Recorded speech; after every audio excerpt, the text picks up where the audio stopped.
Well, we've definitely seen an uptick in the complaints for cryptocurrency and virtual currency and in general and financial crimes. There's really no percentage that we can put on it, but there's definitely been an increase in complaints and cases that we've opened. What's the biggest problem that the FBI faces at this point? What types of crimes? I mean, we were outlining what's going on in the dark web, where you can buy everything from heroin to handguns to fake identifications using Bitcoin. And for most of those sites that we visited, Bitcoin was the preferred currency versus, say, scams within the realm of initial coin offerings. Well, exactly. So you got two different points here. You got the darknet, which is the anonymous purchase of illicit goods, and then you have the financial crimes that my section covers and the frauds and swindles that we're looking at. Primarily, right now, it's a lot of the ICOs, the initial coin offerings.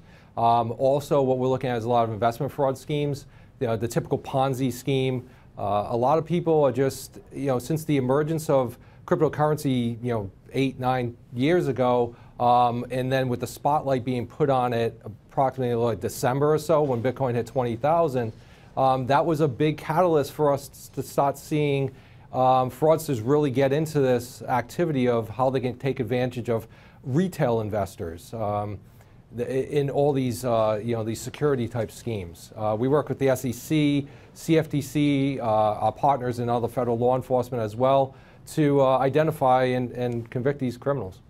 Are we, when I say we, the government, the people, are we up to the task to take on these fraudsters? In other words, do you have the resources, the technical skill, the ability to win this arms race?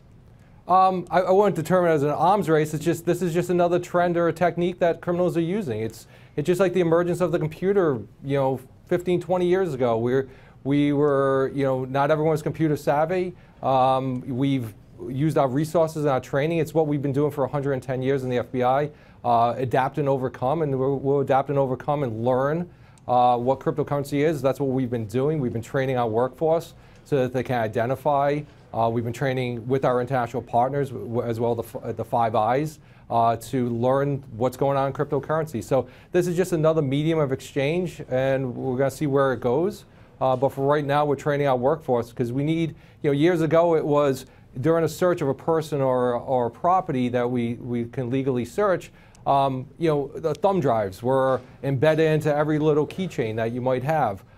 Training the agents and the analysts to identify that. Now we're training our agents and analysts to identify a private key in in the desk drawer instead of a $20,000 band of cash. It might be a piece of paper with just a bunch of numbers on it, and you got to know what you're looking for. But Steve, let's put this in perspective, though, because a lot of regulators are focusing on cryptocurrencies because it is being used by criminals. It's used in criminal activity. At the same time, bulls for cryptocurrency will say, well, you know what? Cold hard cash is still the #1 vehicle when it comes to criminal activity. What would you say?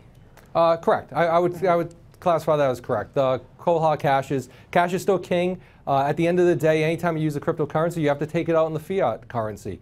So somewhere, some way, it has to come back out. Not as many businesses obviously are taking cryptocurrency. There's some that you can buy, retail goods out there, and then others you can't. So we'll see where the markets take us. We'll see where the cryptocurrency take us. But right now, cash is king.